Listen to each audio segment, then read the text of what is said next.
मेरी एक विनती है, आप मुझे सर मत कहिए, या तो भाई कहिए, राजीव भाई कहिए, कुछ भी कहिए, सर मत कहिए। आदरणीय राजीव भाई, आपके दूसरे सूत्र के हिसाब से 48 मिनट में खाना खा लेना चाहिए, पर जो बच्चे स्कूल सुबह चले जाते हैं और शाम को घर आते हैं, उनका हम क्या बहुत करें? अच्छा, उसके लिए मैं एक विकल्प बताता हूं। जो बच्चे आपके सुबह सुबह स्कूल चले जाते हैं, कि बच्चों को खाना खिला के स्कूल भेजिए।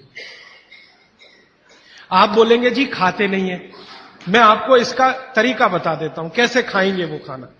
हमारे शरीर की अपनी एक साइकिल है, और वो साइकिल ये है कि कोई भी खाना खाएं तो उसके 8 घंटे के बाद ही भूख लगेगी आपको।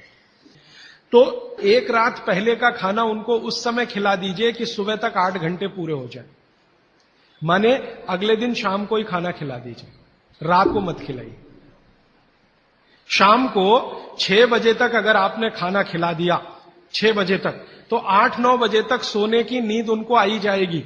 क्योंकि 1.5 घंटे के बाद जैसे ही खाना पच के रस में बदलता है, बॉडी का ब्लड प्रेशर अपने आप बढ़ना शुरू कर देता है, और ब्लड प्रेशर बढ़े तो नींद आनी ही है, रुक नहीं पाएंगे आप।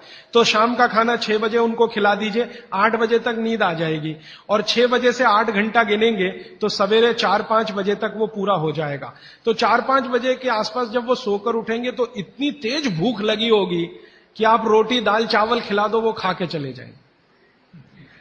आपको थोड़ा बदल ये करना है कि रात को हम बच्चों को 10 बजे खाना खिला रहे हैं या 11 बजे खिला रहे हैं, उसके 2 घंटे के बाद रस बन रहा है तो 1 बज जाएगा। 3-4 बजे तक आधा खाना पचा, आधा नहीं पचा, सवेरे उठने पर भूख लगेगी कैसे? बच्चों को रात का खाना बिल्कुल बंद कर दीजिए। मैं आपको विनम्रता पूर्वक कह रहा हूं, इसको मैं कल या परसों बहुत विस्तार से समझाऊंगा, पूछ लिया आज आपने इसलिए कह रहा हूं। रात का खाना बिल्कुल बंद कर दीजिए, क्योंकि बागवट्टी जी का ये जो पहला नियम है ना, ये अभी मैंने आधा ही बताया। सूर्य का प्रकाश और पवन का स्पर्श हर समय वो कहते हैं खाते समय पीते समय रहना ही चाहिए। अब 6 बजे के बाद तो सूर्य प्रकाश रह नहीं सकता, और आप जानते हैं सूर्य प्रकाश का सबसे बड़ा परिणाम है विटामिन डी का निर्माण। सूर्य प्रकाश में ही विटामिन डी बनता है, तो जब तक ये सूर्य प्रकाश है तब तक खाना खाएं तो विटामिन डी मिले, और बच्चों को विटामिन डी सबसे ज्यादा चाहिए। इसलिए बच्चों को तो रात का खाना बिल्कुल बंद करिए, शाम 6 बजे खिला दीजिए। सुबह 7 बजे जब स्कूल जाएंगे, खूब भूख लगी होगी, उस समय 7 बजे पराठा बना के भी खिलाइए, आलू का भी पराठा खिलाइए, गोभी का भी खिलाइए, कोई फर्क नहीं पड़ता। सुबह के भोजन पे आगे बात करूंगा। सुबह का भोजन जितना हैवी हो उतना अच्छा।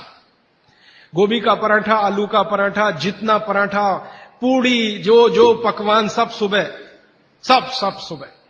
दोपहर का खाना थोड़ा कम, और रात का बिल्कुल कम, शाम का बिल्कुल कम। तो बच्चों को भरपेट खाना खिला के स्कूल भेजिए। लंच बॉक्स की जरूरत नहीं है। जब वो घर आए तो दूसरा भोजन कराइए, और शाम को 6 बजे तक तीसरा भोजन।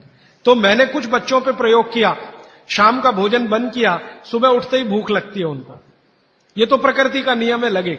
सारे जानवर, सारे पक्षी उठते ही खाना खाते हैं। आप देखो, चिड़िया है सुबह सुबह खाने पे लग जाएगी, गाय बैल भैंस बकरी सब सुबह खाने पे लग जाएगी, क्योंकि वो शाम को सूर्य के बाद खाना नहीं खाते। कोई गाय रात को खाना नहीं खाती, खिला के देख लो, जर्सी गाय को छोड़कर।